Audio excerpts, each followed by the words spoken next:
Assalamualaikum warahmatullahi wabarakatuh. Perkenalkan, saya Erna Halian, calon guru penggerak dari SMA Negeri 4 Kota Bengkulu. Perkenalkan, fasilitator saya Bapak Catur Urip Rosidi dan pengajar praktek Bapak Sriyanto. Pada aksi nyata tentang budaya positif, ada beberapa latar belakang yang saya kemukakan. Yang pertama, sekolah sebagai salah satu wadah dalam mentransformasikan ilmu kepada peserta didik tak jarang masih menerapkan berbagai tekanan-tekanan yang ditimbulkan oleh lingkungan pendidikan kepada peserta didik. Untuk itu, tugas dan tanggung jawab sebagai seorang pendidik adalah meminimalisir ataupun menghilangkan semua gangguan-gangguan tersebut dalam mewujudkan pembelajaran yang berpihak kepada peserta didik atau yang lebih dikenal dalam implementasi Merdeka Belajar. Selanjutnya yang melatar belakang aksi nyata tersebut, pada saat masa pandemi COVID-19, proses belajar mengajar dilakukan melalui pembelajaran jarak jauh atau secara daring. Sementara peserta didik tidak bertatap muka dengan pendidik dan hanya bertatap muka di dunia maya melalui gadget. Hal ini berakibat hilangnya daya kontrol oleh pendidik kepada peserta didik secara langsung, dan tentunya tuntutan daya kreasi dan karakter peserta didik menurun, sehingga pada proses belajar mengajar dimulai secara tatap muka atau luring, pendidik harus menata kembali bagaimana membangun agar peserta didik tidak mengalami berbagai kesulitan, seperti pasif dalam pembelajaran, cuek terhadap sesama teman, tidak peduli terhadap lingkungan sekitar, dan juga cenderung egois dan melanggar disiplin sekolah. Selanjutnya, budaya positif di sekolah penting untuk dikembangkan. Hal tersebut bertujuan agar peserta didik memiliki karakter kuat sesuai dengan profil pelajar Pancasila yang dicetuskan sebagai pedoman untuk pendidikan di Indonesia.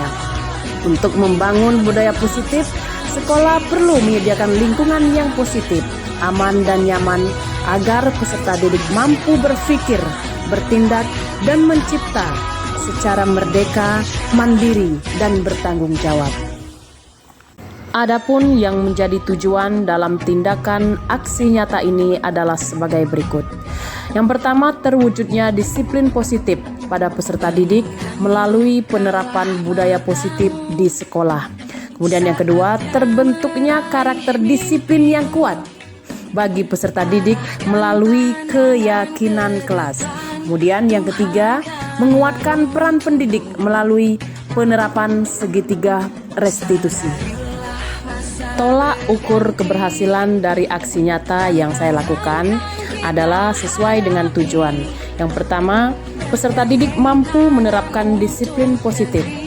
Selanjutnya yang kedua, peserta didik menunjukkan sikap aktif dalam pembelajaran.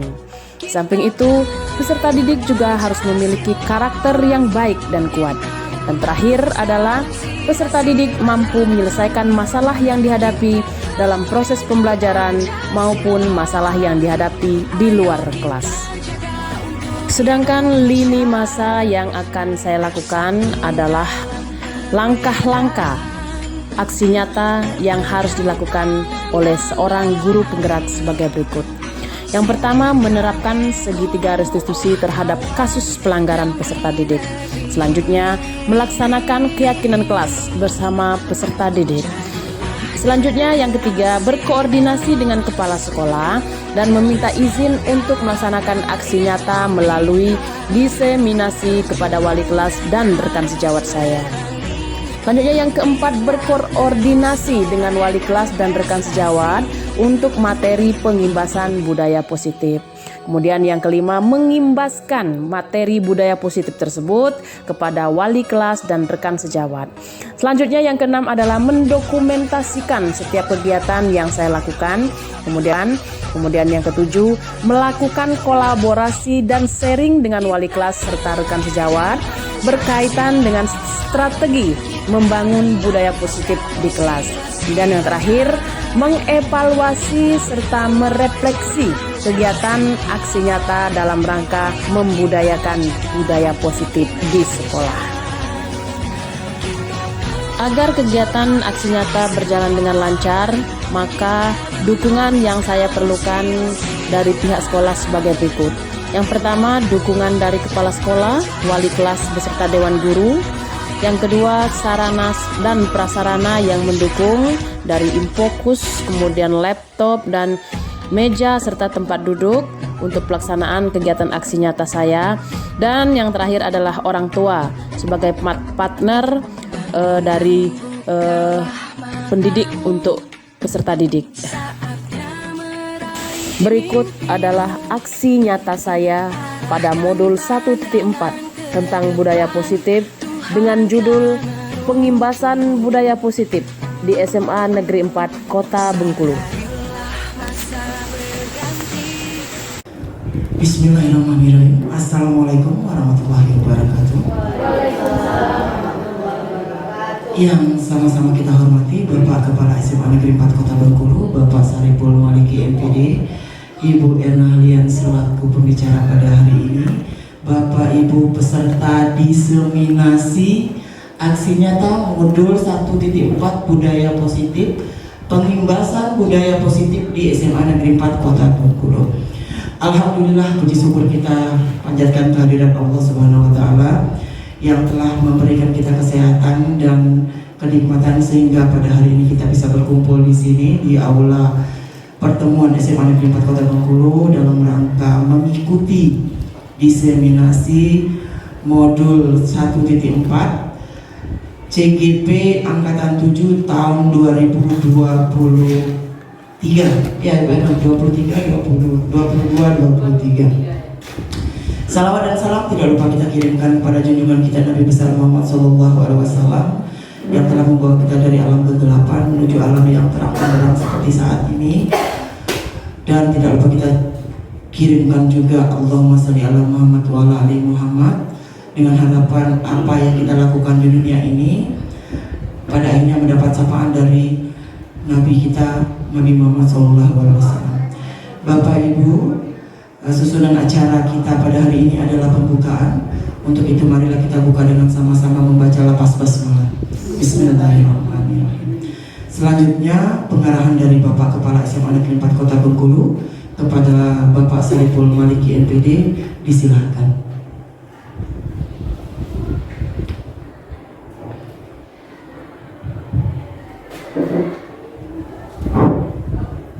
Bismillahirrahmanirrahim. Assalamualaikum warahmatullahi wabarakatuh. Alhamdulillahirabbil alamin. Wa bihi nasta'in ala umuri dunya waddin. Asyhadu an la ilaha illallah wa la syarika lah wa asyhadu anna Muhammadan abduhu wa rasuluhu la nabiyya ba'dahu. Bapak dan Ibu, para wali kelas, dewan guru, pembina SMA Negeri 4 Kota Bengkulu yang saya hormati, khusus Bu Erna Halian SPD sebagai calon guru penggerak di angkatan ke-7 tahun pembelajaran 2022-2023 ini. Bersyukur kita kehadiran Allah Subhanahu wa taala atas segala limpah nikmat rahmat dan karunia-Nya, terutama nikmat sehat, jika pada pagi menjelang siang ini kita dapat menjalankan aktivitas kita, khusus saat ini kita sama-sama di ruang pertemuan ini yang insya Allah sebentar lagi kita akan mendengarkan penyampaian dalam rangka sosial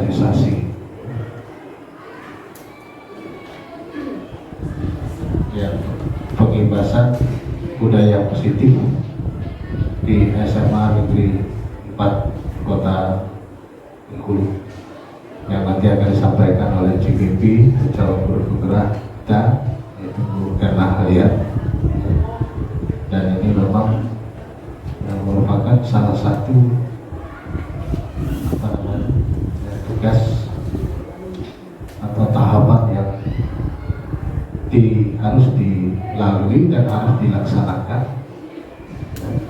dalam tahapan-tahapan seleksi untuk mengikuti calon guru penggerak ini. Selawat dan salam semoga selalu tercurahkan kepada junjungan kita Nabi Muhammad SAW. Mudah-mudahan kita semua mendapat syafaat dari beliau dalam hisab nanti, amin ya rabbal alamin. Bapak dan Ibu yang saya hormati, yang pertama sekali kita mengapresiasi kepada Ibu Erna Halian dalam hal ini ya, untuk angkatan ini satu-satunya dari SMA Negeri 4 Kota Bengkulu. Apa mungkin ini yang sedang merancang-rancang juga ya, Bu. Bapak Ibu, kita lanjutkan dengan acara berikutnya, acara inti yaitu pengimbasan budaya positif oleh Ibu Erna Halian. Kepada Ibu Erna Halian, disilahkan.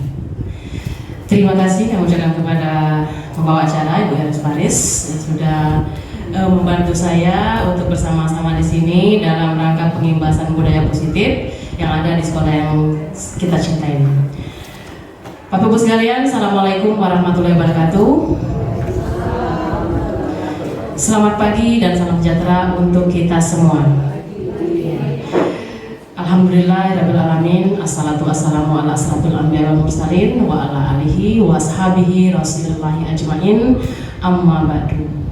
Bapak Ibu sekalian, marilah kita selaku umat beragama senantiasa mengucapkan puji dan syukur kita tak bosan-bosannya kepada Allah Subhanahu wa taala yang telah memberikan kita keberkahan pada hari ini, terutama rahmat keimanan yang harus kita selalu dukung dan junjung.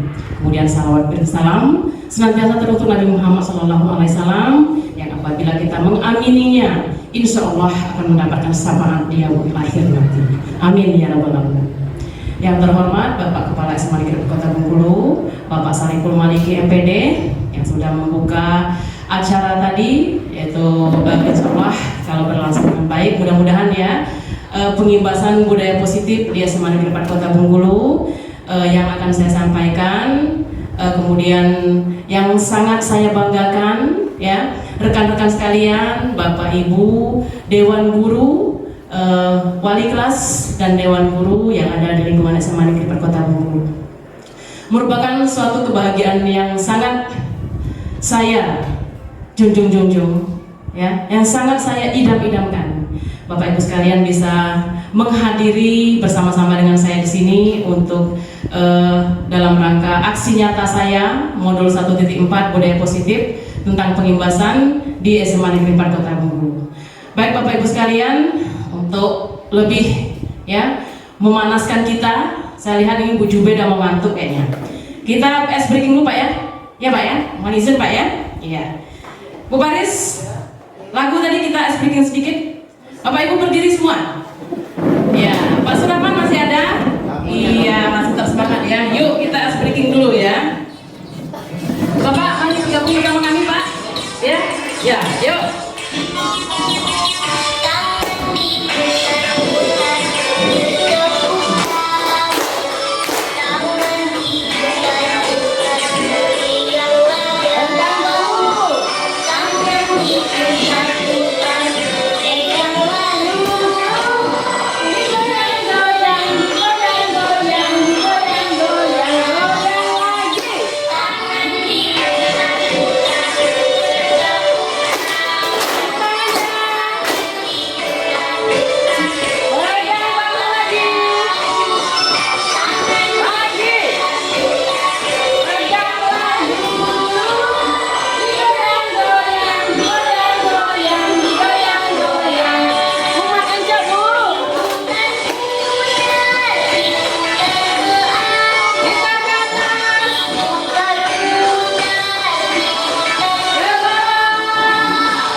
mudah-mudahan dapat diimbaskan apa yang telah menjadi tugas kami sebagai calon guru penggerak angkatan ke-7 yang nantinya bisa mengimbaskan ke sekolah yang kita cintai ini. Seperti yang disampaikan oleh Bapak Kepala Sekolah tadi, Bapak Ibu rekan-rekan hebat ya, bahwasanya guru penggerak ya merupakan program dari Kemendikbud, program dari Bapak Menteri kita, Bapak Nadiem Makarim, di mana di sana memang untuk awal memang banyak sekali tugas ya. Dalam guru penggerak ada yang namanya fasilitator, kemudian pengajar praktek, kemudian lagi guru penggeraknya. Seperti yang ada di sekolah kita, yaitu ada Ibu Herlika, ya, beliau adalah pengajar praktek, ya. Dia masih muda, masih sangat muda. Ibu Herlika silakan berdiri. Iya, terima kasih Bu Herlika. Ya, beliau masih muda, seperti yang Mbak bilang tadi bahwasanya untuk pengajar praktek itu yang sudah umur, Pak ya. Ternyata tidak, Pak. Pada saat pertemuan kami Loka Karya di SMP 2, ternyata pengajar praktek itu muda-muda, malahan guru guru penggeraknya seperti saya ini, yang termasuk, iya, kalau usia sudah tua sebenarnya, apalagi kalau ijazah, nah itu lebih milukan sebenarnya itu. Nah itu, jadi pengajar praktek itu masih muda-muda. Jadi untuk ibu-ibu nanti dan bapak-bapak yang ada di sini, saya mengharapkan semuanya ikutlah ya, karena apa, memang kalau untuk tugas-tugas alhamdulillah banyak ya, tapi semakin kesana enjoy, ternyata ini memang kita butuhkan sebagai seorang guru ya. Itu yang membuat saya lebih tertantang lagi. Pada awalnya saya memang untuk ikut guru penggerak ini tidak ada keinginan sama sekali, apalagi untuk menjadi kepala sekolah ataupun pengawas. Itu latar belakang saya. Saya cuman ikut-ikut saja. Saya kemarin itu kok ada yang ikut rekan senior saya, tapi kenapa ada tidak lulus gitu? Udah susah betul menurut saya. Nah, jadi iseng-iseng aja waktu itu. Saya coba-coba, ya, ternyata lulus gitu. Ya kalau sudah seperti itu mau nggak mau lagi harus melangkah gitu. Sekali kita terjun sudah masuk itu jangan sampai kita mundur ke belakang gitu. Itu untuk motivasi untuk ibu-ibu dan bapak-bapak yang masih muda di sini ya. Kemudian untuk perjalanan guru penggerak, yang pertama memang itu esai ya Bu Paris ya. Setelah lulus tahap administrasi kita ikut ujian namanya esai. Jadi kita mengisi esai di sana. Setelah lulus diumumkan, kita masuk lagi ke tahap yang ketiga. Tahap ketiga itu ada yang namanya seleksi mengajar, ya, seleksi mengajar. Jadi apa yang kita selama ini kita lakukan di sekolah, yaitu yang kita ajari, yang itu kita praktekkan. Setelah lulus seleksi mengajar, masuk ke seleksi wawancara sebagai seleksi yang terakhir. Jadi untuk pengalaman juga, pada saat seleksi wawancara itu saya nggak ada persiapan, apalagi waktu mengajar. Kebetulan waktu itu ada kegiatan MGMP, ya. Hari pagi Senin saya pulang dari Padang waktu itu, karena ada studi banding ke Padang untuk MGMP ekonomi. Sorenya saya langsung ujian, yaitu ujian simulasi mengajar. Saya terabas saja. Apapun yang terjadi saya bilang saya ikut. Ya saya nggak pernah mengenal, udahlah pasti nggak lulus ini, karena nggak ada persiapan waktu itu. Nggak tahu kok diluluskan gitu sama Tuhan. Nah, mau mengucap alhamdulillah ya alhamdulillah sebenarnya. Mau mengucapkan innalillah ya sebagian dari itu ada juga sebenarnya. Padahal saya udahlah pasti nggak bakal lulus gitu. Iya, silakan Ibu Itemi. Enggak apa-apa ya. Kemudian saya lanjut lagi Bapak Ibu. Setelah ternyata diumumkan lulus, ya sudahlah saya ikuti aja gitu. Langsung ke wawancara. Waktu itu kebetulan di sini masih ada Ibu Jumatul, saya masih ada rekan. Kemudian sedihnya Ibu Jumatul meninggalkan saya, dia pindah ke SMA Negeri 7. Akhirnya saya sendiri, tapi alhamdulillah ada pengajar praktik yang sangat saya sayangi, yaitu Ibu Herlika. Dia yang membantu saya, ya, membimbing saya, jangan menyerah yuk, misalnya. Dia manggil saya yuk, kebetulan, jangan menyerah yuk, langsung terus katanya. Dan itu ya saya ikuti aja. Ya alhamdulillah sampai juga perjalanan sampai ke sini dan sudah mengikuti modul 1.1, ada 4 modul. Nanti kalau sana kita sudah lulus berbagai rangkaian ujian itu, kita masuk ke namanya pendidikan calon guru penggerak. Itu kalau yang dulu 9 bulan ya Bu Erlika ya. Nah kalau yang saya ini ceritanya 6 bulan, tapi katanya berakhir bulan Juli. Tes 1, 2, 3. Tapi yang pakai tali aja. Ya. Berakhir bulan Juli, dimulai bulan akhir Oktober. Setelah dihitung ternyata 9 bulan juga. Nah, ini bingung kami. Pada saat penyampaian oleh guru penggerak, kan ya, oleh pengajar praktik katanya pendidikan itu 6 bulan. Tapi kalau dari akhir Oktober sampai Juli sudah mau 9 bulan. Jadi apapun itu kita nikmati saja. Ya. Kita nikmati saja. Yaitu Ibu Yutumi ya harus bergerak. Iya, bagus sekali. Nah, betul sekali. Baik Bapak Ibu, kita lanjutkan. Untuk pertama tadi seperti yang saya sampaikan bahwa dalam modul ini ada 4 modul yang harus kami lalui, dan di akhir modul pembelajaran yaitu ada modul 1.1 tentang filosofis Ki Hajar Dewantara. Kemudian modul 1.2 itu tentang nilai guru penggerak. Kemudian di modul 1.3 itu tentang visi guru penggerak. Sampailah pada akhirnya modul 1.4 yaitu budaya positif. Nah di modul ini kami diminta untuk mengimbaskan, dan itu tidak bisa ditolak, harus ya, pengimbasan yang dilakukan oleh calon guru penggerak kepada rekan-rekan yang ada di sekolah yang bersangkutan. Berarti saya di SMA Negeri 4 Kota Bengkulu itu harus mengimbaskan kepada Bapak Ibu sekalian yang ulang lagi ya. Ya. Cek 1, 2, 3. Gak apa-apa. Yang diimbaskan tujuannya adalah yang pertama itu prioritas sekali adalah wali kelas. Makanya saya sangat wajib wali kelas untuk bisa hadir di sini. Kemarin sebenarnya katanya ini saja 10 orang jadilah, tapi tidak, karena sekolah kita sekolah besar memiliki rombel 33 kelas, maka wajib 33 wali kelas itu hadir. Alhamdulillah hari ini hadir semua. Ya, saya sangat bersyukur. Sekali lagi tepuk tangan untuk guru-guru hebat.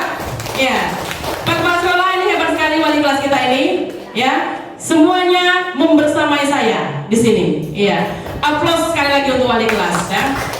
Ya, kemudian juga saya mengajak juga rekan-rekan yang tidak mengajar pada hari ini, tidak mengajar di jam ini ya, untuk bersama-sama dengan kita di sini. Baik Bapak Ibu sekalian, rekan-rekan guru hebat, ya kita akan masuk ke materi. Itu adalah perjalanan singkat tentang guru penggerak yang saya ikuti sampai pada saat ini. Tugas yang sangat saya banggakan itu adalah kita belajar IT.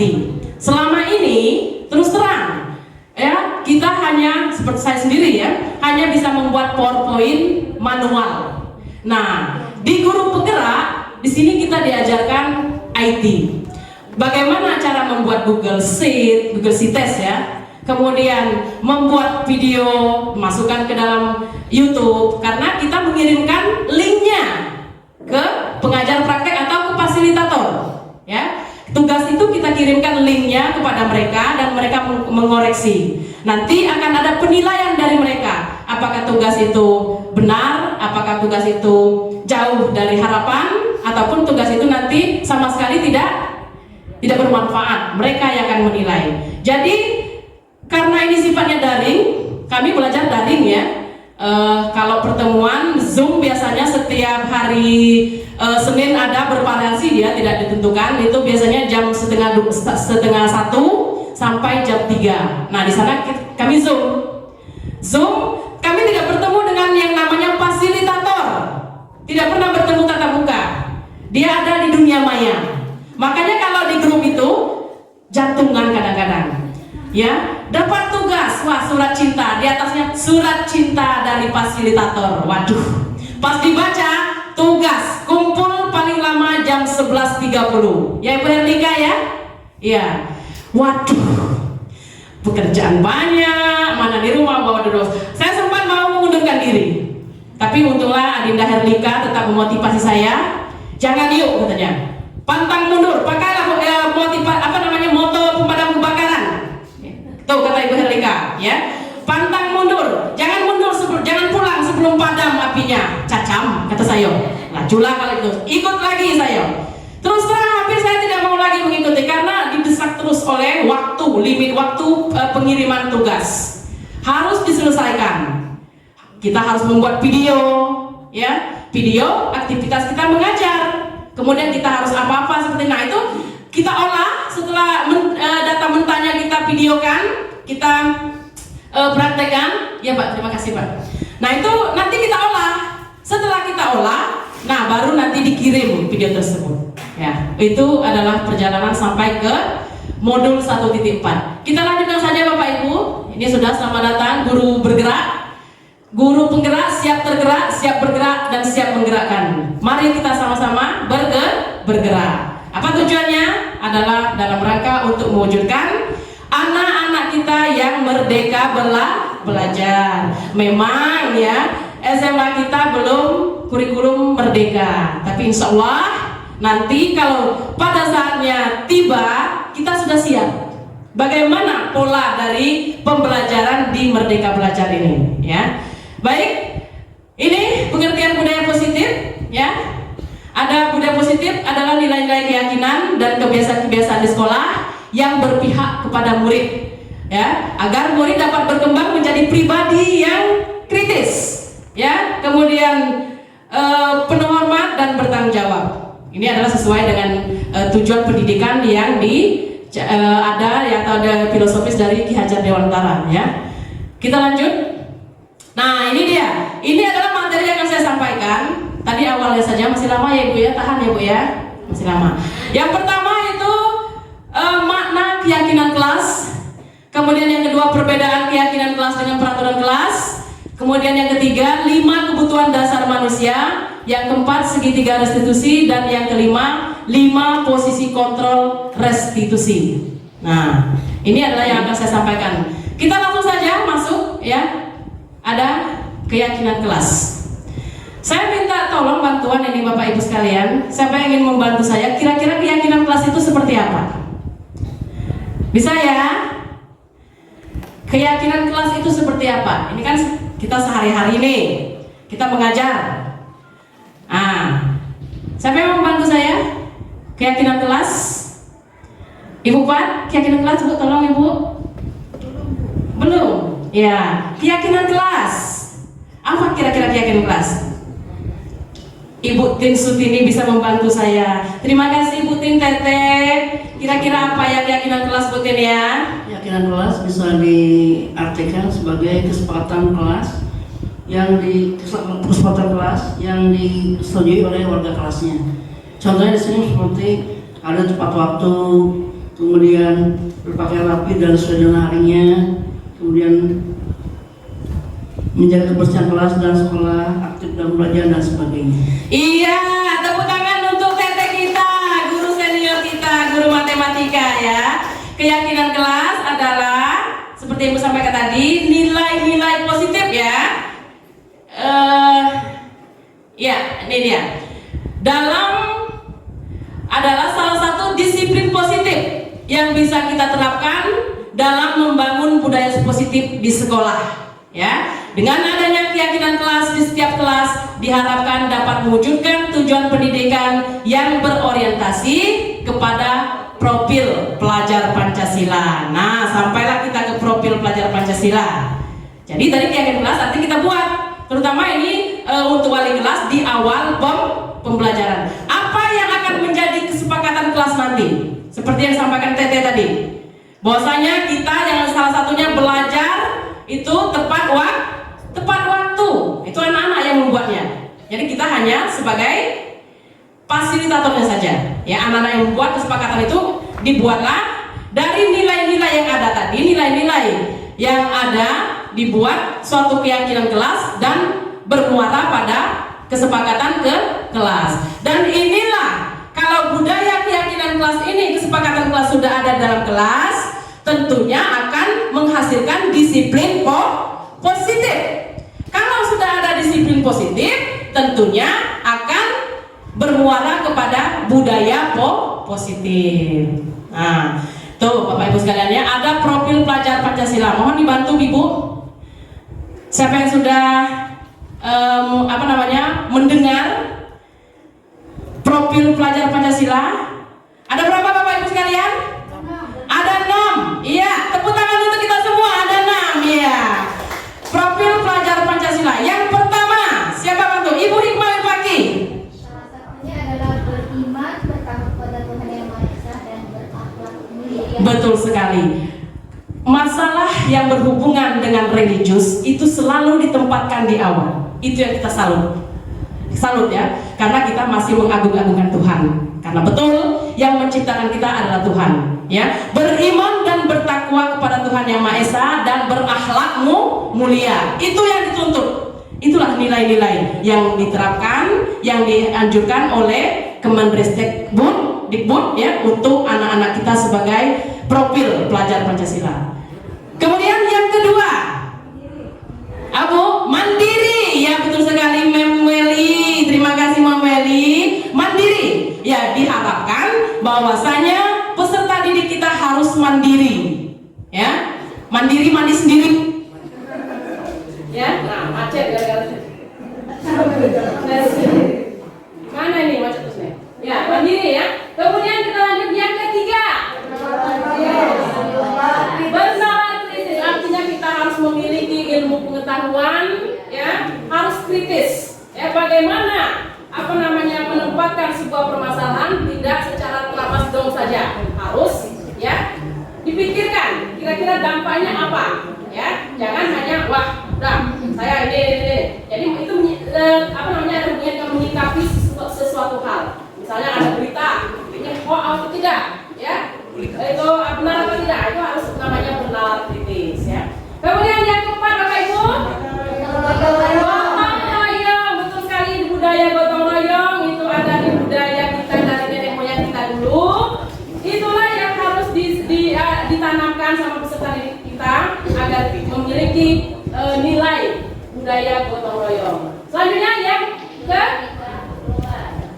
berkebinekaan global. Ya, harus memiliki wawasan budaya, seni dan segala macam, itu yang dituntut oleh mereka untuk ditanamkan kepada peserta didik kita, ya. Ya. Lagi ya, sudah hidup kembali. Kemudian yang terakhir yang keenam, kreatif. Betul sekali. Nah, ini dia. Ini adalah profil pelajar Pancasila yang tadi sudah kita sebutkan, ada 6. Jadi inilah yang diharapkan, ya, yang diharapkan oleh tujuan daripada guru penggerak ini untuk menumbuhkan semangat atau nilai-nilai profil pelajar Pancasila ini kepada peserta didik saya, kepada peserta didik kita ya, dan saya itu terutama. Dan ini untuk PPKN sangat bagus ya Ibu ya, Ibu Nurjana, ya Ibu Herlina, PPKN. Kalau dulu kita apa namanya nih Bu? Ada di P4 ya Pak ya, Bu ya. P4 apa itu Bu yang kita? Sebelum kita sekolah dulu ada namanya pedoman penghayatan pengamalan Pancasila. Nah ini diganti dengan profil pelajar Pancasila gitu. Baik, kita lanjutkan Bapak Ibu sekalian. Tadi sudah keyakinan kelas, ya. Sekarang ada peraturan kelas. Nah sekarang saya mau itu lagi, mohon Bapak Ibu bantu saya. Kira-kira perbedaan keyakinan kelas dengan peraturan kelas itu seperti apa? Ibu Indah bisa bantu saya? Kalau keyakinan kelas tadi sudah jelaskan sama Teteh, kita ikutin. Nah, peraturan kelas lagi. Apa bedanya antara keyakinan kelas dengan peraturan kelas? Bisa dibantu Ibu Indah? Mungkin Ibu, kalau peraturan kelas Ibu. Iya. Ibu, kita pakai mumpung hidup mic-nya Bu ya, manfaatkan Bu ya. Iya. Kalau peraturan kelas mungkin Ibu itu adalah hal-hal yang berkenaan dengan disiplin anak, dalam rangka agar tidak terjadi pelanggaran-pelanggaran oleh siswa kita. Nah, jadi aturan-aturan yang disepakati bersama mungkin itu menjadi landasan bersama, menjadi sebuah siswa yang terpelajar. Betul sekali. Iya. Terima kasih Bu Indah sudah membantu saya. Nah, ada yang mau menambahkan? Saya mau contoh fisiknya. Perbedaan antara keyakinan kelas dengan peraturan kelas. Ada yang mau membantu saya, Bapak Ibu? Ibu Yatami? Pak Surahman. Iya, ini dia. Ini Bapak kita, Bapak kebanggaan kita ini. Iya, ya. Oke, terima kasih kepada Bu Erna. Iya. Yang pertama ini kami ucapkan terima kasih Bu atas pengimbasan kepada kami materi-materi yang akan membuat di dalam kelas, atau ini karena dilibatkan seluruh wali kelas memang perlu sekali untuk budaya positif ini. Yang pertama di dalam kelas itu memang harus kita terapkan. Ini masalah kembali ke pertanyaan tadi, peraturan yang ditanya. Betul sekali, Pak.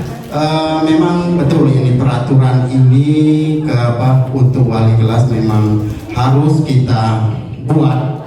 Karena mengapa? Untuk mengejar budaya positif itu memang ada aturan-aturan yang kita terapkan di kelas itu sendiri. Memang kadang-kala ada perbedaan antara kelas A dengan kelas B, supaya untuk kelas A ini lebih bagus daripada kelas B tergantung dengan wali kelasnya itu sendiri. Bagaimana caranya? Yang pertama ini, saya di SMA 4 ini sudah beberapa kali menemukan, ini saya nggak mau ngomongkannya anak wali kelas siapa. Anak ini setiap saya masuk, kebetulan saya masuk pagi di kelasnya, selalu datang terlambat. Contohnya gitu nah. Saya kebetulan hari Selasa ini masuk, setiap masuk anak ini kok kenapa terlambat terus. Nah, hal-hal seperti ini harus bagaimana wali kelasnya menerapkan aturan supaya anak ini berubah ke budaya yang positif tadi. Ini imbasnya. Ini memang itulah. Saya acungi jempol Bu Erna ini memang orangnya oke. Dengan adanya imbas seperti ini, mudah-mudahan sekolah kita yang melanggar aturan ini akan diminimalisir. Oke, mungkin itu saja Bu. Ya. Terima kasih, tepuk tangan untuk Pak Surahman. Ya, hebat sekali ya Bapak ya. Sudah membantu saya memahami perbedaan antara keyakinan kelas dengan peraturan kelas. Jadi begini Bu ya, untuk supaya kita tidak mengambang keyakinan kelas dengan peraturan kelas. Peraturan kelas itu dia pasti ada dampaknya, ada hukuman. Kemudian keyakinan yang harus kita yakini. Nah, sekarang kita ambil contoh misalnya dalam berkendaraan. Kita tidak dulu masuk ke ranah siswa ya. Kita dulu dalam berkendaraan, peraturan dari kepolisian ya Bunda ya. Lalu lintas ya dari Polantas itu kita harus memakai helm.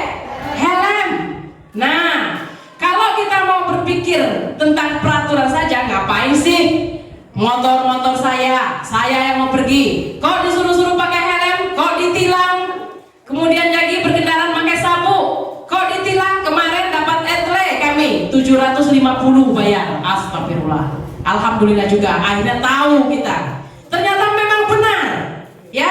Di sana ditampakkan kesalahan kita itu apa.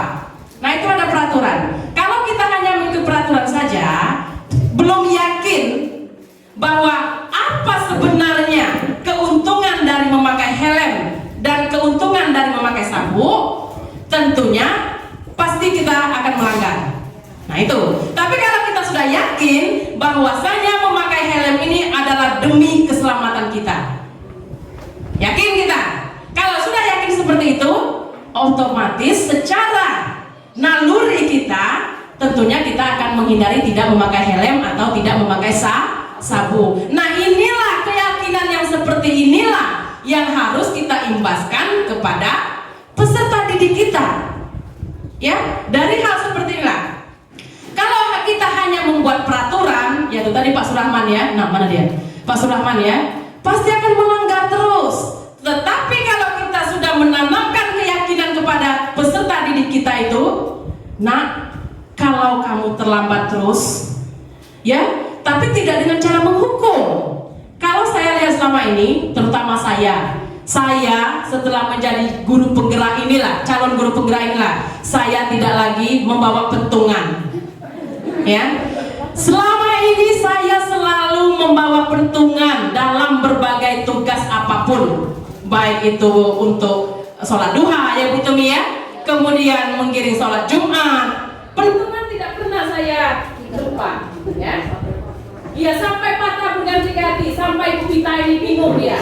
Habis sapu patah, habis ini apa namanya tukar sampah itu ya, apalagi di rumah pagi. Nah, langganan ngomel ke saya itu. Nah, itu. Tetapi setelah mengikuti pendidikan calon guru penggerak, oh ternyata apa yang saya lakukan selama ini salah. Semakin kita membawa keuntungan, semakin anak itu akan melawan. Itu ternyata. Jadi bagaimana kita menumbuhkan keyakinan kepada anak itu? Ya itulah tugas kita, ya tidak dengan marah-marah. Kita ambil anak gitu. Nanti ada video yang saya sudah lakukan, tapi tidak kayaknya mungkin tapi. Tapi semuanya kita berusaha, ya berusaha. Apa yang kita peroleh dari modul atau pendidikan guru penggerak, saya berusaha untuk apa namanya mengimbaskannya baik kepada anak. Cek 1 2 3 ya. Terima kasih Pak Nuri, ini hidup mati ini seperti hidup saya kayaknya. Baik, kita lanjut ya. Jadi itu tugas kita, bagaimana menanamkan keyakinan tersebut ya kepada peserta didik kita. Kita lanjut lagi ya, mudah-mudahan kita semua bisa ya Bu ya. Ya, dengan kesabaran. Yang terakhir kita apa? Cari pahala lillahi ta'ala. Semoga apa yang kita tanamkan kepada peserta didik kita yang baik-baik itu akan mereka ingat di suatu saat. Ya, biasanya seperti itu. Kalau sudah dia udah jadi orang, berarti dia ingat kita. Oh Ionian, saya itu seperti itu. Tapi saya harus melawan dulu. Itu sifat saya. Pasti apapun itu di dalam keluarga saya melawan dulu. Tetapi setelah kena imbasnya, ya seperti tadi misalnya kena tilang, oh ternyata benar. Coba kalau saya menyadari, pasti ini tidak akan terjadi. Pasti uang 750 itu bisa kita gunakan untuk yang lain gitu. Nah itu kalau sudah terjadi ya. Baik, kita lanjutkan ya. Ini sudah peraturan, sudah tadi perbedaan peraturan kelas dengan keyakinan kelas. Kita masuk lagi ke disiplin positif. Nah tadi kan sudah ada nih ya tentang keyakinan kelas. Di sini ada yang namanya disiplin positif. Salah satu disiplin positif yang bisa kita terapkan dalam membangun budaya positif di sekolah, ya.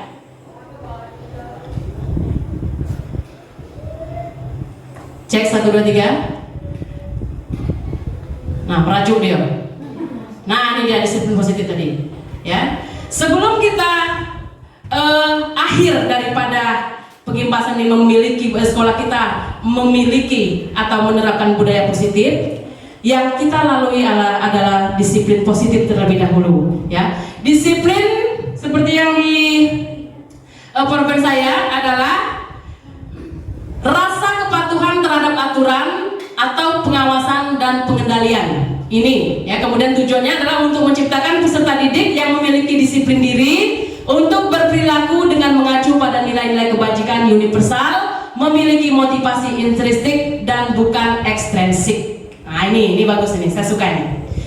Jadi ada motivasi itu ada dua dalam teori motivasi. Ada motivasi yang namanya intrinsik dan ekstrinsik. Nah, bantu saya Bapak Ibu. Kira-kira yang tepat untuk kita terapkan ini, baik untuk kita maupun kita imbaskan ke anak-anak kita, motivasi yang mana? Ekstrinsik atau intrinsik? Dua-duanya. Yang paling kita cari yang terbagus formulanya. Dari dalam, betul sekali. Terima kasih Ibu Jube. Ibu Jube ini guru BK ya. Energik, ini bisa nanti cari calon guru penggerak ya. Iya, amin. Iya, jadi motivasi yang sangat yang memiliki makna yang bisa membuat seseorang itu berubah, itu hanya satu, motivasi intrinsik dari dalam diri. Makanya saya bilang itu seperti keyakinan kita tadi yang pakai helm. Dari dalam diri sendiri kita menyadarinya, bukan dari luar. Kalau dari luar, yang pertama sudah dibuat oleh Polantas, aturannya jelas. Kena pasal sekian, kena pasal sekian. Kita baca terus itu. Begitu juga peraturan sekolah, ya kan? Disiplin untuk menegakkan. Aturannya ada poin-poin yang dibuat oleh kesiswaan. Siswa terlambat sekian poin. Tetapi pertanyaannya, mengapa mereka selalu melakukan pelanggaran itu? Nah itu tadi, belum ada dorongan dari dalam diri anak itu untuk menerapkan disiplin positif itu. Jadi selama ini hanya dari luar saja. Nah itulah tugas kita adalah bagaimana menumbuhkan disiplin yang motivasinya dari dalam diri anak. Ya, itu tugas kita. Kalau dari luar tuh banyak sekali, sudah ada aturan-aturannya, bahkan poin-poin juga. Semakin dibuat poin sebanyak mungkin, semakin dia belum menyadari, karena itu tadi motivasi intrinstiknya itu belum ada atau kurang, ya. Tuh. Jadi bagaimana cara kita menumbuhkan motivasi intrinsik kepada peserta didik kita? Itu adalah tugas kita bersama-sama. Saya yakin Bapak Ibu guru hebat ini semuanya ya memiliki kemampuan untuk bisa ya melakukan mengimbaskan atau menerapkannya kepada anak didik kita.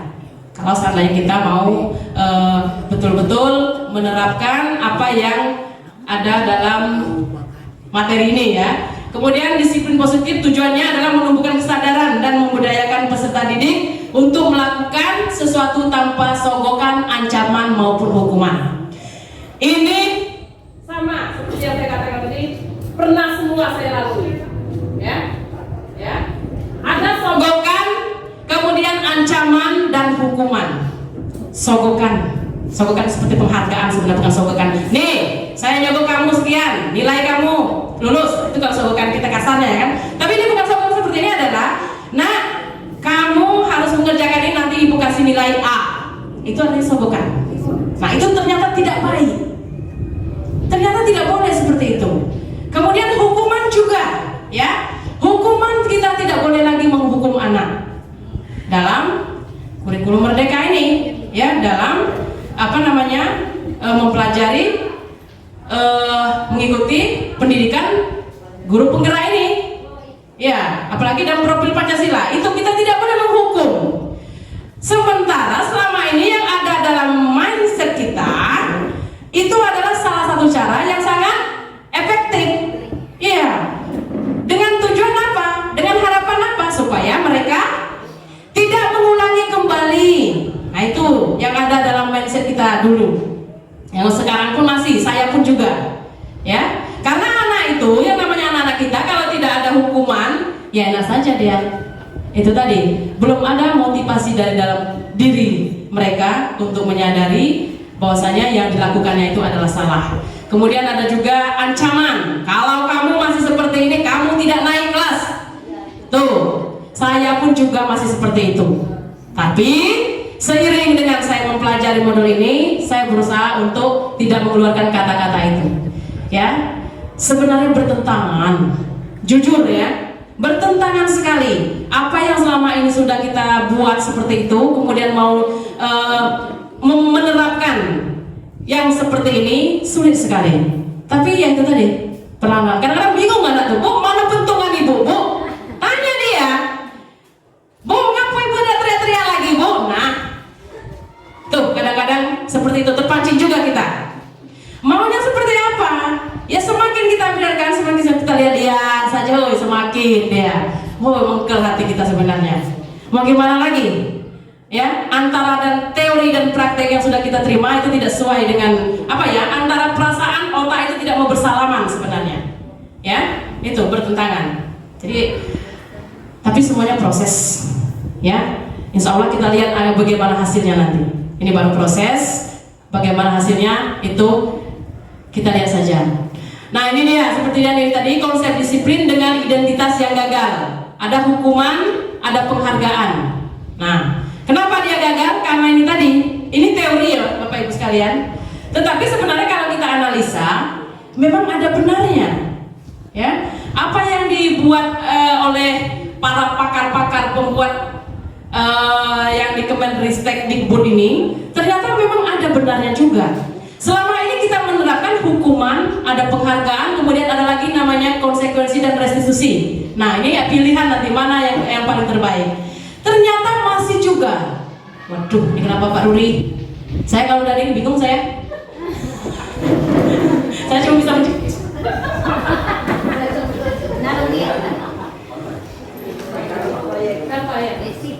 Ya. Kita lanjut ya Bapak Ibu sekalian. Ya, kita masuk terus. Jadi apapun yang kita terapkan ada hukuman dan penghargaan itu. Kadang-kadang kita menghargai anak, kita kasihkan janji-janji. Nah, kamu sudah bagus sekali. Nanti kamu bisa lulus, bisa dengan nilai ini. Ternyata itu tidak ya. Hukuman juga seperti itu. Seperti yang saya sampaikan tadi. Kemudian kita mencari formula kira-kira yang mana yang terbaik yang kita bisa terapkan ke anak kita. Nah, kalau hukuman dan penghargaan itu dianggap merupakan disiplin positif yang gagal, mana yang tidak gagal? Nah itu yang kita cari. Ya, mana yang tidak gagal? Ada dua. Ada yang namanya konsekuensi, ada yang namanya restitusi. Nah itu mudah-mudahan kita bisa terapkan. Ya. Oke, ya, lanjut. Ini maklumlah jaringan ini. Nah ini dia. Kalau konsep disiplin dengan identitas gagal menggunakan hukuman dan penghargaan, yang mana yang bisa berhasil, Bu? Mungkin itu pertanyaan kita ya. Nah, mari kita lihat ke ini dia. Konsep disiplin dengan identitas sukses, tetapi ini juga baru mau proses, ya. Apalagi seperti sekarang ini, baru namanya kita menerapkan, ya. Yang pertama kita terapkan ini, konsekuensi dan restitusi. Kalau konsekuensi belum begitu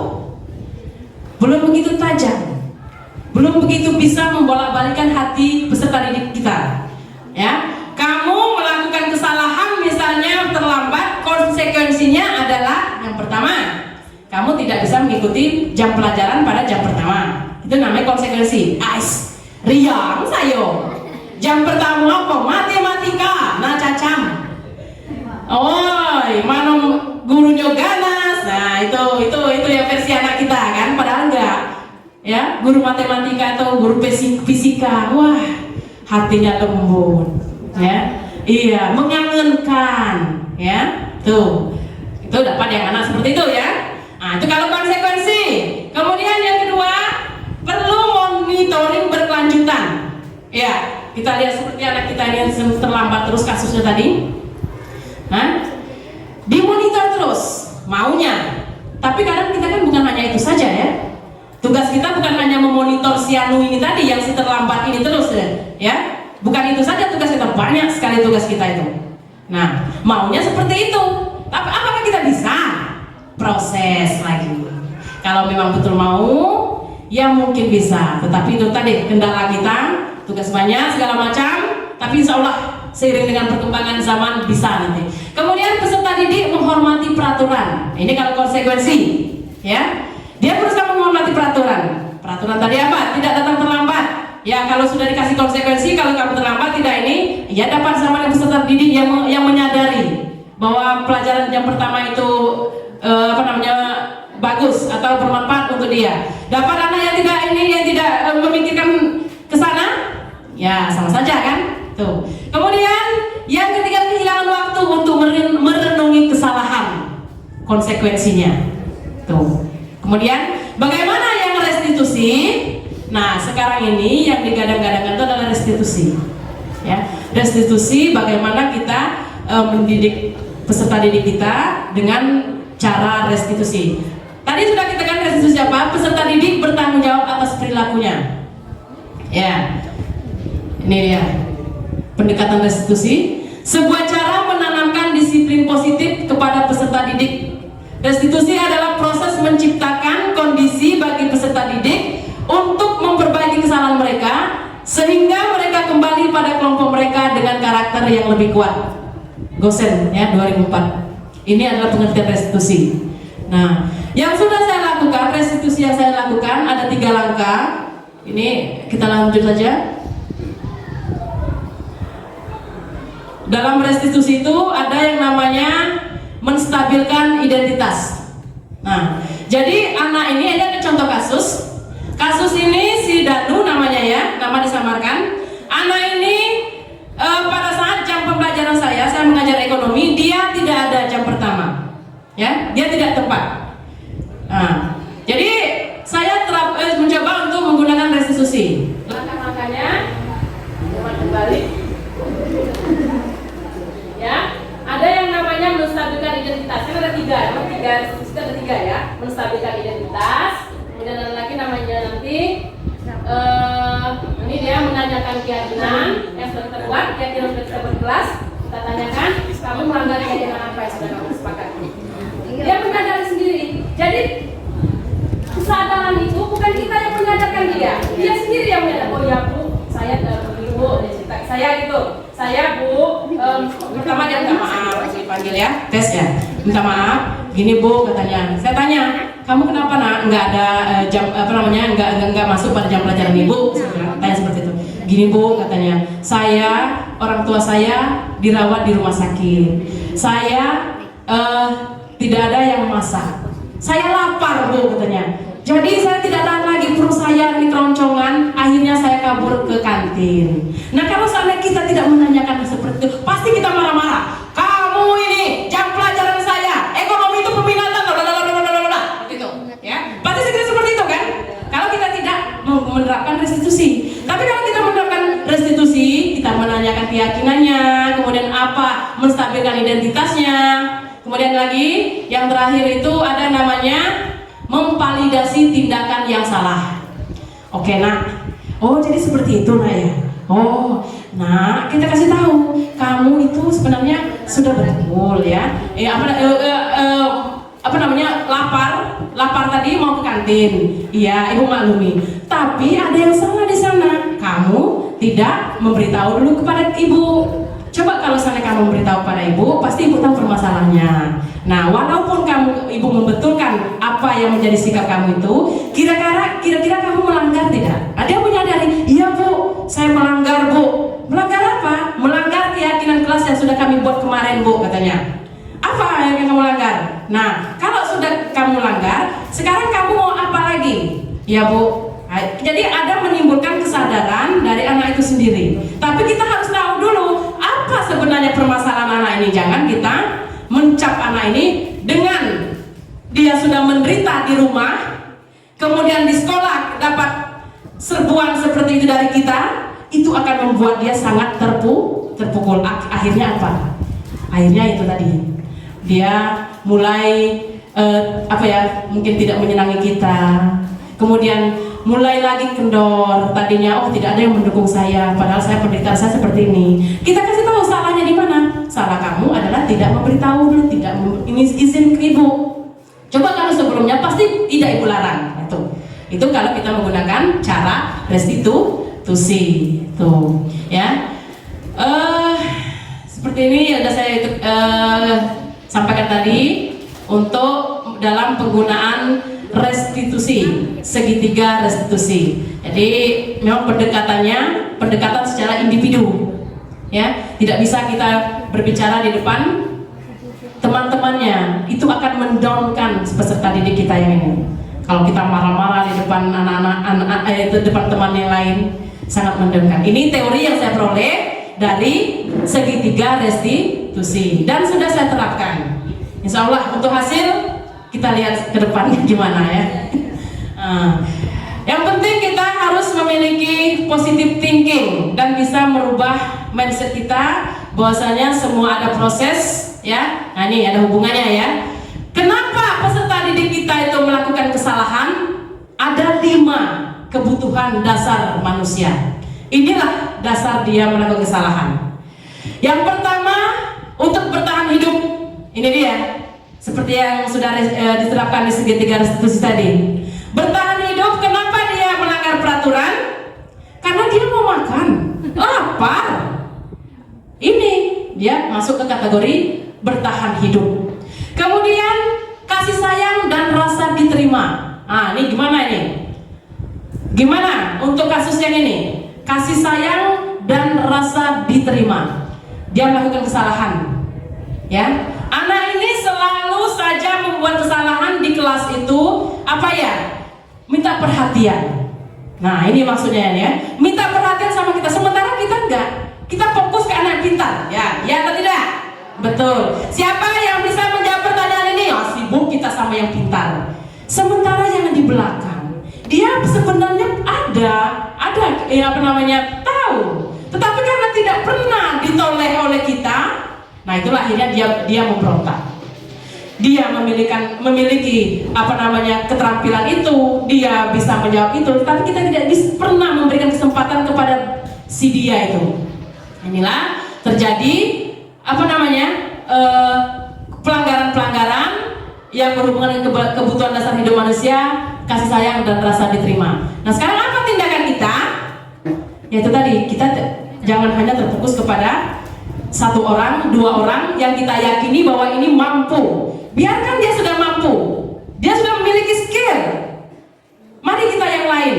Nah, itu kita harus merangkul anak-anak yang melakukan kesalahan. Kita telusuri apa yang menjadi penyebab seperti ini. Itu adalah tugas kita dalam modul 1.4 ini, budaya positif, ya. Kalau seandainya kita menerapkan seperti ini semuanya, alangkah indahnya. Tentu akan tercipta budaya positif di SMA Negeri 4 Kota Bungur ini, tidak dengan hukuman, tidak dengan suara-suara kasar. Hah? Ibu itu gimana? Hadir. Hah? Ya, itu ya. Tidak dengan suara-suara yang seperti yang saya lakukan loh. Ma, kamu nih, ini. Dia boleh lagi ya? Itu. Tapi memang betul susah. Sangat, saya sadar sendiri itu. Saya sendiri yang selama ini lakukan seperti itu, tiba-tiba nggak bisa mau drastis. Ada pertentangan antara perasaan dan otak saya. Apa mungkin seperti ini? Saya melenggang dengan senyuman, nak, Marina. Ya Allah, itu kan. Selama ini, bentungan cepak-cepik gitu kan. Nah itu yang masih bertentangan. Tetapi inilah yang harus menjadi tanggung jawab kita selaku pendidik, terutama nanti penerapan kurikulum merdeka. Kalau betul-betul terjadi di sekolah kita sudah siap, ya. Kita perlahan-lahan saja, ya Ibu Jube ya. Ini BK nih, kan main BK ini tunggang langgang. Lanjut, penguasaan. Nah, bagaimana penguasaan ini menimbulkan pemberontak ini di kelas? Bapak Ibu sering nggak menemui seperti ini? Oi, yang lain itu harus takut dengan sayo. Ada ya Bu ya? Ada Bu Indah ya? Ada Bu Nelly ya? Ada Bu Nelly, wali kelas baru, ya. Di kelas itu pasti ada salah seorang anak kita ya, yang ingin berkuasa sebenarnya. Tetapi ya kita ada yang membentenginya. Nah, itulah terkadang tidak tersalurkan bagaimana dia mau berkuasa di kelas, akhirnya dia melakukan kesalahan. Mau itu tadi ya, ada hubungannya juga dengan rasa sayang diterima itu kan, ada perhatian. Semuanya harus tunduk dengan saya, harus ikut aturan saya, ya. Kalau tidak mau ada kegiatan BTS misalnya, nggak usah kegiatan BTS, ngapain? Ibu Baris. Itu pasti ada yang kelas itu yang mengompori gitu. Akhirnya apa? Kompak. Kalau kompak ya nggak apa-apa. Tapi kalau sudah satu dia seperti itu, yang lain tidak mau kompak, ya bingung juga, dia tidak bisa menguasai kelas. Artinya dia harus nurut dengan mayoritas kelompok terbanyak. Itu hal-hal yang melakukan pelanggaran untuk penguasaan, ingin berkuasa di kelas itu, makanya dia melakukan pelanggaran. Kemudian kebebasan. Dia ingin bebas. Kadang-kadang kita belajar selama 2 jam tidak boleh keluar. Selama 2 jam pelajaran saya tidak boleh kamu ngapa-ngapain, harus belajar. Jadi anak kebebasannya merasa terampas. Itulah akhirnya dia melakukan pelanggaran. Salah satunya itu, ya, penyebab pelanggaran yang dilakukan oleh anak-anak kita di kelas, ya. Kemudian untuk kesenangan. Saya senang lihat orang tuh nangis. Aduh, di kelas tuh. Siapa Bu namanya Bu yang kelas kita? Dini. Nah, itu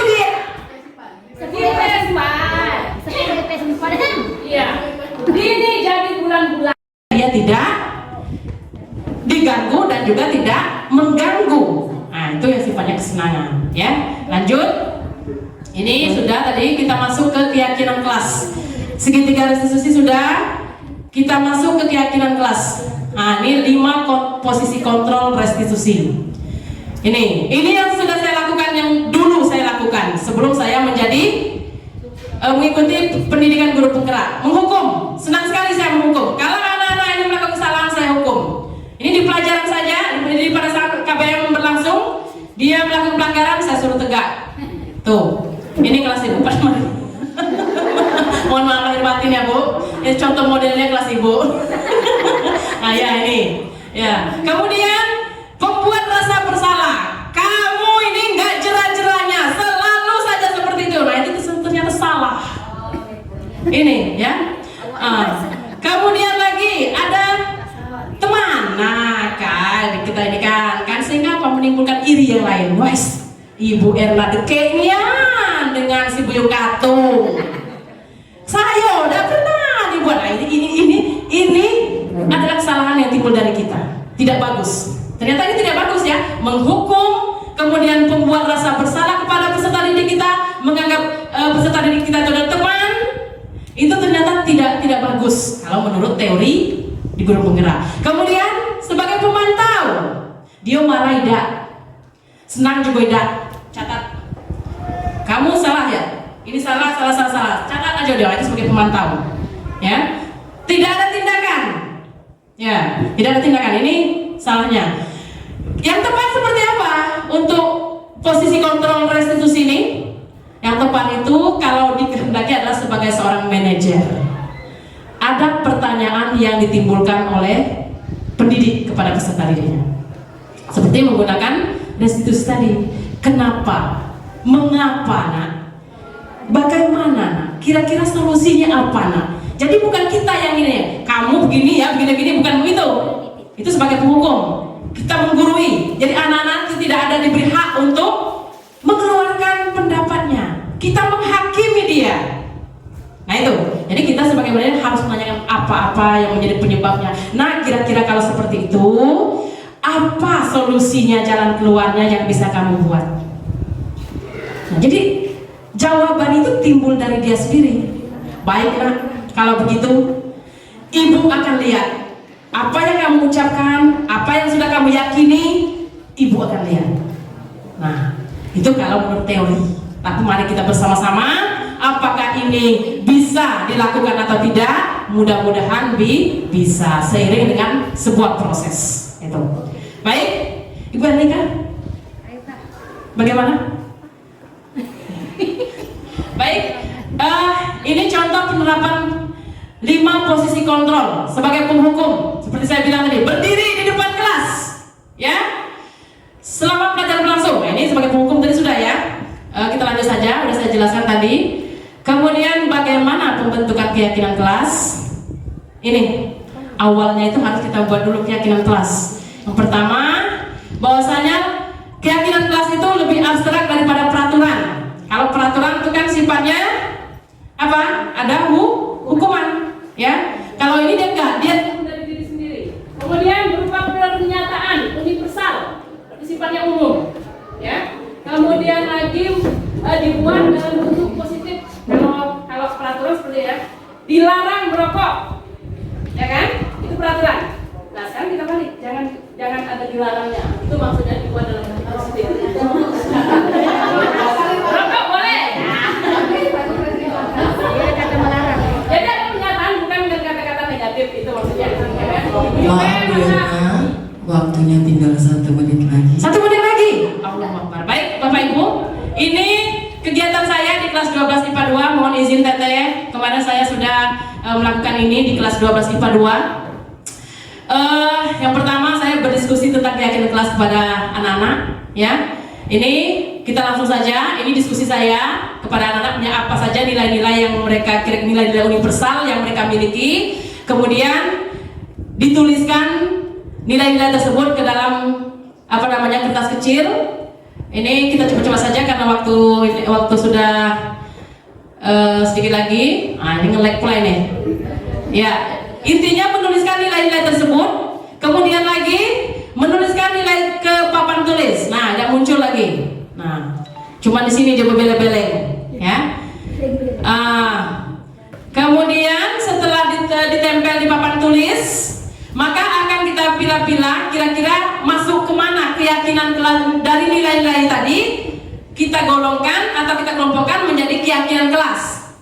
Setelah kita kelompokkan keyakinan kelas tersebut menjadi sebuah kesepakatan kelas namanya. Nah, ini saya suruh tempel. Nah, pertama keyakinan kelas dari Pak Is.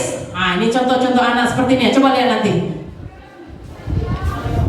Nah, bukan main celepak katanya. Ya, ini yang harus kita contoh-contoh seperti ini harus kita ini kan ya. Nah, ini lembut dia, lembut. Kalau Pak Is tadi pertama celepak katanya. Karakter itu menyangkut ya.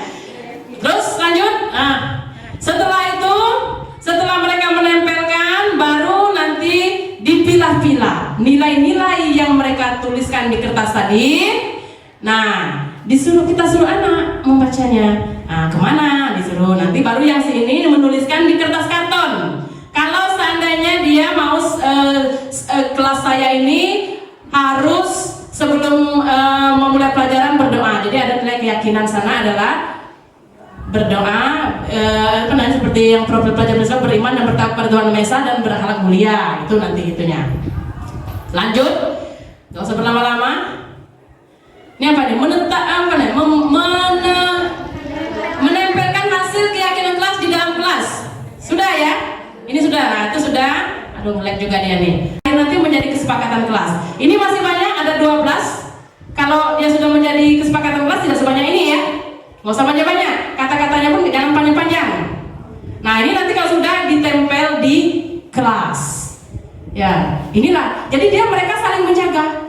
Wah, kita sudah melanggar nih. Ini nih, akhirnya apa? Kelas kita aman. Kalau memang betul-betul diterapkan. Dengan apa? Dengan bimbingan wali ke kelas dan tentunya didukung oleh mata pelajaran guru mata pelajaran yang lain. Kita lihat, wah kamu sudah ada nih kesepakatan kelas, kok masih? Nah, kita buat seperti itu aja. Oh iya Bu. Nah, biasanya seperti itu, ya. Harus ada yang mempeloporinya. Baik, ya. Terima kasih Bapak Ibu guru hebat. Demikianlah pemaparan saya, pengimbasan saya dalam penerapan budaya positif di SMA Negeri 4 Kota Bengkulu. Saya sangat mengaturkan berterima kasih sekali kepada Bapak Ibu guru sekalian yang sudah bisa menghadiri saya di sini bersama-sama saya di sini, terutama untuk pengajar praktek Ibu Herlika sebagai kameramen dan Ibu Paris Paris. Ini kita doakan supaya lulus di CGP angkatan 9. Ya, tepuk tangan untuk kita semua. Iya. Saya akhiri. Wabillahi taufiq wal hidayah, supaya kita semua sukses dalam menerapkan budaya positif di sekolah kita, terutama kita dalam penerapan implementasi kurikulum merdeka. Ya, mudah-mudahan itu bisa terimbas ke sekolah kita. Mudah-mudahan kita bisa menjadi pendidik yang berakhlak mulia, yang bukan hanya mengajar tapi kita urusan ke yang atas. Ya, insya Allah. Saya akhiri dengan wabillahi taufiq wal hidayah. Assalamualaikum warahmatullahi wabarakatuh. Ayo kita berikan tepuk tangan. Baik Bapak Ibu, tadi Bu Yana sudah menjelaskan panjang dan lebar, ya. Tentunya banyak manfaat, banyak materi yang sudah bisa kita pahami walaupun masih bentuknya bayang-bayang karena kita tidak melakukan aksi itu secara nyata. Tapi mudah-mudahan ke depan sebagai imbas dari apa yang dilakukan Ibu Ena kita bisa melakukan walaupun mungkin tidak seluruh, akan tetapi sebagian kecil pun sudah merupakan suatu perubahan yang bisa kita lakukan. Baik, kita buka sesi tanya jawab. Untuk tahap ini kita buka dengan 3 penanya dulu. Silakan. Ya, Ibu Sabrina, langsung saja dengan pertanyaannya. Nanti kita kumpulkan dulu pertanyaan, nanti Ibu Ena akan jawab secara keseluruhan. Baik, untuk penanya pertama Ibu Sabrina Jumaidah. Mungkin kita kasih pengeras suaranya. Cek. Ya. Baik, kerjasama. Baik, assalamualaikum warahmatullahi wabarakatuh. Terima kasih kepada Ibu Ena Halian yang telah menjelaskan kepada kita tentang budaya positif yang akan kita bangun di SMA Negeri 4 Kota Bengkulu ini. Perkenalkan, nama saya Safrina Jumaida, saya wali kelas dari 12 IBB. Setelah mendengarkan uraian dari Ibu Enhalian tadi, saya ingin bertanya, sebagai wali kelas tentu kita punya andil yang sangat besar dalam membangun budaya disiplin itu di kelas kita. Pertanyaan saya, kiat apa yang bisa kita lakukan sebagai wali kelas agar budaya positif ini bisa berhasil di kelas yang kita jadi wali kelasnya. Demikian, terima kasih. Assalamualaikum warahmatullahi wabarakatuh. Terima kasih Bu Sabrina. Pertanyaannya adalah kiat apa yang dapat dilakukan wali kelas untuk mengembangkan atau memberikan budaya positif pada kelas yang kita bimbing. Yang berikutnya, yang kedua, silakan. Iya, Bu Jubi, silakan Bu Jubi. Dari wali kelas berapa ya? Ini terima kasih Bu Erna untuk paparannya, sungguh sangat luar biasa mendapat ilmu baru hari ini. Mudah-mudahan imbasnya dapat kita laksanakan bersama-sama di SMA yang kita cintai ini. Nah, yang saya Jubilista IT wali kelas 10 IPS 1 yang menjadi saya sangat menarik tadi Bu Erna, mungkin berkenaan dengan tugas saya sebagai guru BK ya. Dan wali kelas juga. Nah, ini tadi ada di situ 5 tadi yang tidak bisa kita lakukan kepada siswa-siswa di kelas. Nah, yang jadi pertanyaan saya tadi kan ada salah satunya teman gitu. Nah, kita sebagai guru maupun sebagai wali kelas, sebagai guru mata pelajaran, kadang-kadang kita tertarik dengan anak. Bagaimana kita menurunkan kadar emosi itu supaya jangan meningkat tapi menurun ya. Itulah proses Bu, proses. Makanya mungkin Bu Erna kalau kita lihat limitnya memang harus 50 ke bawah supaya masih bisa diubah mungkin. Tapi kalau 50 ke atas mungkin agak payah. Ya, mungkin itu tambahan dari saya. Masih ada yang mau menanyakan kepada Ibu Erna sehubungan dengan pengimbasan budaya positif? Silakan kepada Ibu Nurjana. Cukup satu pertanyaan lagi ya, Ibu Nurjana. Assalamualaikum warahmatullahi wabarakatuh. Waalaikumsalam. Mulai lembut Bu Erna.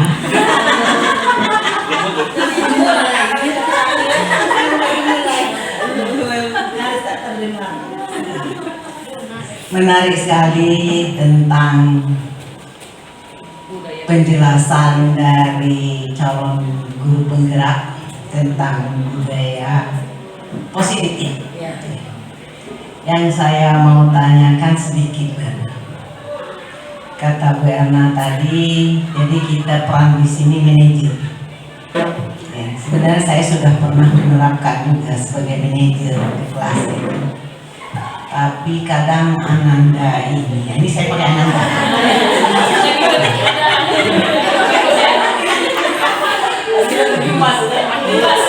Langsung imbas, ya. Jadi ini masalah peraturan tadi, itu menarik bagi saya. Karena kita tidak boleh ada sanksi, ya. Ya, tidak boleh ada sanksi. Sedangkan anak, kalau saya lihat di daerah di tempat kita ini, ya Texas gitu, ya, kalau tidak dikasih sanksi, susah, sebatas menegakkan aturan, tapi tidak bisa dilaksanakan. Contohnya seperti ini, kalau ada tugas saya, kita nanya, gimana Ananda tugasnya?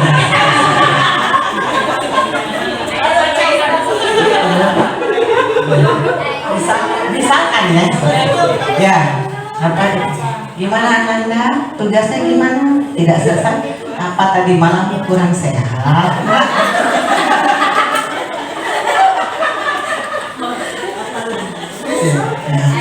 Ya, udah Bu, besok ya, minggu depan Bu ya, nggak apa-apa.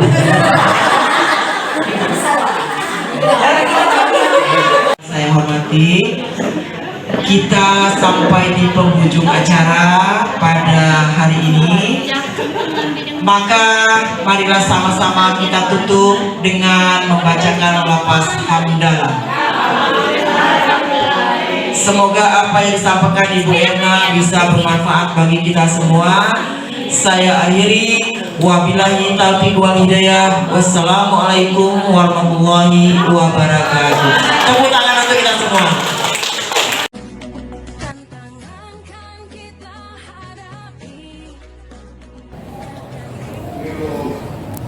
Oke, bismillahirrahmanirrahim. Assalamualaikum warahmatullahi wabarakatuh. Selamat pagi dan salam sejahtera untuk kita semua. Saya selaku Kepala SMA Negeri 4 Kota Bengkulu tadi beberapa jam telah mengamati dan sekaligus mengikuti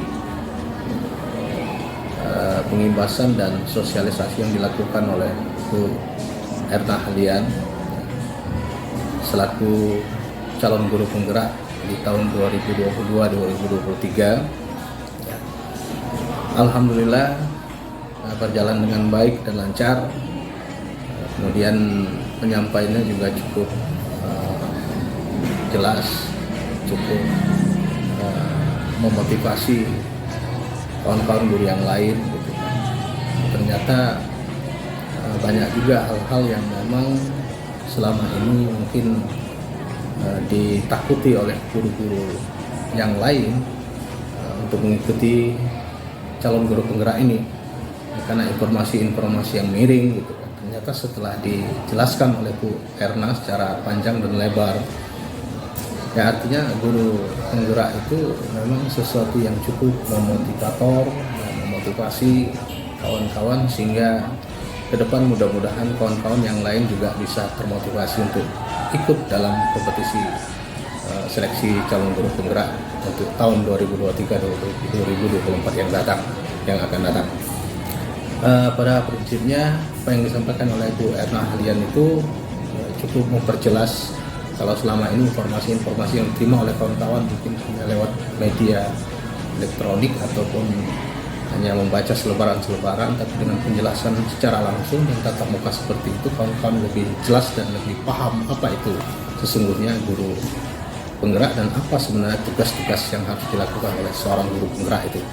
Saya rasa itu yang dapat saya komentari, cukup bagus.